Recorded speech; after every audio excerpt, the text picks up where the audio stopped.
I hope you are all doing very well. It's second video time already. Second video. Got a bit of a plan for the channel, and I'm going to share it with you now. And it's going to be that every Wednesday and every Sunday at 6 p.m.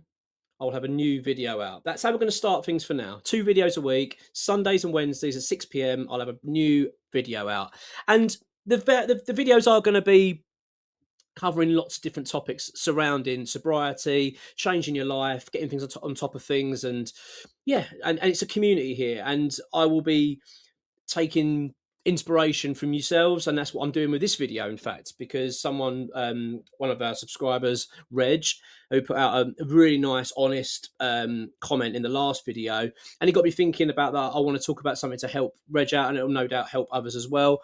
And believe me, this channel is not for me to help others solely, it's that it helps me as well. Do you know what I mean? This is something I've wanted and longed to do. Talking about this stuff is helping me, no two ways about it. So I'm really grateful for you just to be here listening. And as I say, if you can give us a like, give us a subscribe, and everything else in between, really appreciate it. Come and join us, because this is already a lovely growing community. And I think when you're talking about this stuff and sharing with others, and then others are sharing back, it honestly, it means so much. It really does help. So, yeah, as I say, I'm just really grateful to everything and all the support so far. So, thank you very much. Now, this video in particular, as I say, I'm not talking directly to Reg. I'm talking to everyone that's watching this. But Reg did put up a really good comment, and he said he spoke about his life and his struggles, and he's had many years of suffering from drink, and had periods when he's had to then go AA, but he basically just can't get out of that loop. And that's what this is about, really. That awful doom loop that you're stuck on, and you keep going back to day one. You keep going back to it. Um, it's a really interesting one there, because I remember this, and I was stuck like so many in that horrible repeated loop of stopping drinking. Yeah, that's it. Now I'm going to be sober. You go for a little period, and then you give in, and you go back to day one. You have to reset your app. You have to, and it's soul destroying, and you just feel like you can't get out of it. Um, First of all, what I want to share on that is I think as human beings, we see success and failure. They're the two things we see, and we judge it upon ourselves. We put so much pressure on ourselves to be successful. Success is that's where you want to be in everything you do. Everything you got to do, you got to be successful at. If you're not successful, then you're a failure. You've let yourself down, let everyone down. I do it all the time. I'm constantly putting far too much pressure on myself, and I think we do it far too often. And I think sometimes we forget that actually the part of learning, the part of growing, and the part of getting good at things is to fail. You're supposed to fail. It's part of the journey. When you're learning something new in life, you don't stroll into it and just go, "Yeah, I've mastered that in 5 minutes." It just doesn't happen. And it's the same with this. If you are somebody at the moment that feels like Reg was saying, can't get out of it, you feel like you're just stuck in that loop, you can't get past that, and you can't sustain what you're trying to do, rather than beat yourself up, because that's what I did for a long, long time. And believe me, there are very few people, right, that say, right, I'm decided I'm not going to drink anymore, and then they just stick to it, and that's it. Most people, the vast majority of people that I know, ever spoken to about this stuff, have always had a very prolonged period, or even as they still can't get past it, where they just keep going back to it. I don't like the term relapse personally. It's not my favourite term to use for it. I just call it a slip. Right, you have a little bit of a slip on the way. And I think you need those slips. I'm being honest. I think you need them. I for one, when I first started in my attempts to get sober, to stop drinking, and I went through a lot of periods of, I tried to drink in moderation for a while, which I actually found tougher. Actually, I find drinking in moderation harder than stopping drinking, just because of the amount of rules and all that kind of stuff. But save that for another time. But when I tried to stop drinking, I was forever going back to day one. Forever going, right, yeah, I'm day one. I'm not going to drink. Day two, I've got to day two. Got to day three. Sometimes I even got to a few weeks, and bang, I'd end up back to square one again. And I used to beat myself up so badly. I used to feel so down and so low, feel like such a failure. And it wasn't until I started to absorb more content, I started to look into it more, that I actually realised that that is actually part of the process. And the way that the analogy that I use for it, which really helped me, it may not work for yourself, it may not at all. You may listen to this, and go, no, that's not for me. But this is how I took it, right? And I think this really resonated with me. It's you are hardwired. Your brain is completely hardwired, and there is a path in your mind that you have been down thousands and thousands of times, no doubt. And that path is: I go down the pub, I have a drink. I'm having a bad day, I have a drink. I'm going to watch the football, I'm going to have a few drinks. It's Christmas time, I'm going to get drunk. You're just hardwired. It's just that path that you've taken over and over again. You continually used to drinking. It's Friday night, time for a drink, drink, drink, drink. It's the path you've walked many times. Now, if you treat it like a path in your mind, if you think of it like I was thinking, like like a forest, right? A forest path that goes through. You've been down it so many times, it's paved. Do you know what I mean? You can ride a bike down it. It's lovely. It's perfect because you've been down it so many times. You could go through it. You go down it with your eyes closed. You're so comfortable with it. You are now trying to move from that path and go in that direction. And that direction, there's not even a path there. It's just overgrown.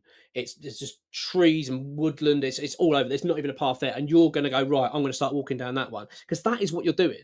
You're avoiding a pathway that you're so used to taking. You're now switching your attention and going, right, I'm going to do something different. Now, it may well be that you go down that path, right? That new one. Don't get me wrong, it's a struggle. You trip over, you hurt yourself, but you get there, you get past, you get to the end, and you feel like, oh, fantastic. But that pathway ain't clear. You don't look back and think, I can stroll through that next time. In fact, it's still very overgrown. You've got a lot more walking down that path until it starts clearing, right? So the fact is, if you are someone that's, let's just say, for instance, I mean, everyone's a little bit different, and we're all going to be going through different journeys, right? But let's just say, just for argument's sake, for this video, your intention is to stop drinking. Let's just say you've now started walking down that new path, and you've done it 10 times, 20 times, 30 times, and it's clear, and it's starting to get a little bit easier. But every now and again, you just go back to that other path. It's starting to become a little bit overgrown, but it's still there. That path still is as you left it. It's not as if you're back to square one and nothing's changed. You've got experience now, and you're building up on your experience. When I started this and I wanted to stop drinking, I remember I genuinely celebrated, right? I celebrated. I rung my wife now, which wasn't at the time. I rung her up and I said, "You won't believe this. I've just come out of the office and I went straight to the train station. I didn't even stop in a pub." That's how bad my drinking was. I couldn't leave work. I had to go to the pub first before I went on the train. I had to have a couple of beers, and then I'd go home. And I remember ringing my girlfriend, wife now, at the time, and said, you know, I can't believe it. I've got on the train. I'm on the train home. And I didn't even go for a beer. That was a big win for me at the time. Just having that one, just even leaving a pub. So when I then started to move into, I'm going to go for a few days without drinking or whatever, well, I wanted to stop, but I knew it was going to take time. If I did a couple of days, it was a miracle. If I did a couple of days, if I got to day 3, I hadn't had a drink, it was like a miracle. So I had many revisits to day 1, is my point. I did a couple of days back to day 1, did 3 or 4 days back to day 1. It just kept going back and back. And don't get me wrong, it was awful. It was devastating. I used to feel like I'm never going to get past this until I started to realise that the time scales were getting longer between me, not as I say, slipping, not relapsing, slipping, and having a drink. Days then, the days that I was suddenly doing was suddenly turning into weeks. I was able to do 2 or 3 weeks without a drink, and then I go, oh, I caved in, I gave in, and had a drink. But that pathway now, I was walking more and more. That pathway was getting clearer and clearer. I was getting more comfortable with not drinking because I was getting used to it. I was getting used to, and then leaving work and going straight to the train station was becoming the norm. It was becoming abnormal to go to the pub. So my feeling is towards this: if anyone that's stuck in that loop, that's stuck in that constant feeling of going back to day 1, and I don't want you to treat it like a failure. I don't want you to feel like I'm failing. Treat it like you're building your resolve. You're getting better. Of course, ultimately, you don't want to slip. That's the ultimate goal. You're going to go, eventually, it's been so long now, I haven't slipped, and I haven't slipped for months and months, and I'm now on a path. And I won't be going back to it. That's the ideal. But my point is, don't be beating yourself up in the early stages. Also, you've got to remember as well, the early stages of this are the toughest. They really are. It's not as if it's once you get first a certain point, you never have to worry about it again. You still will, come challenges will arise, but the toughest period is the first few months.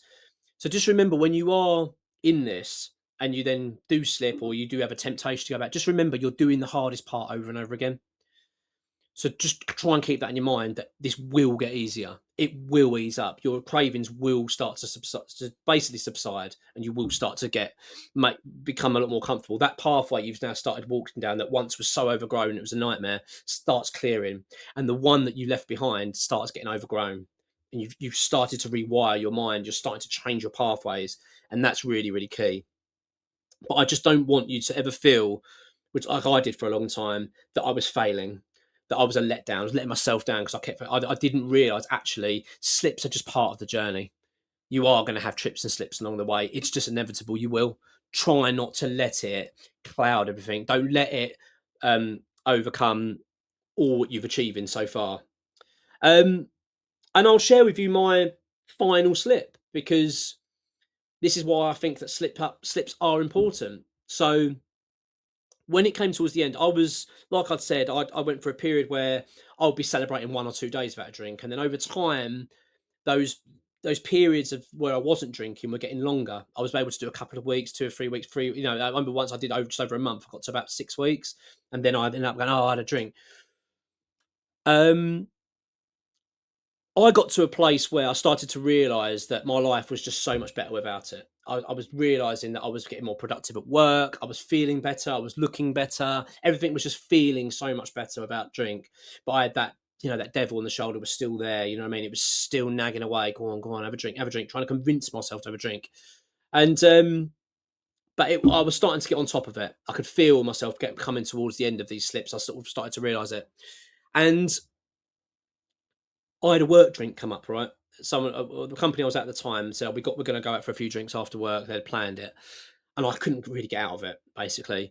And I was okay with it. I was trying to mentally prepare myself for it, and then right before, about 2 days before, it dawned on me I wasn't quite ready. My mind was not quite there, and it was the middle of summer as well. It was in August, and it was the sun was shining. We were all going down the beer garden and all this, and I thought it's just going to be a nightmare. I'm never going to be able to do it.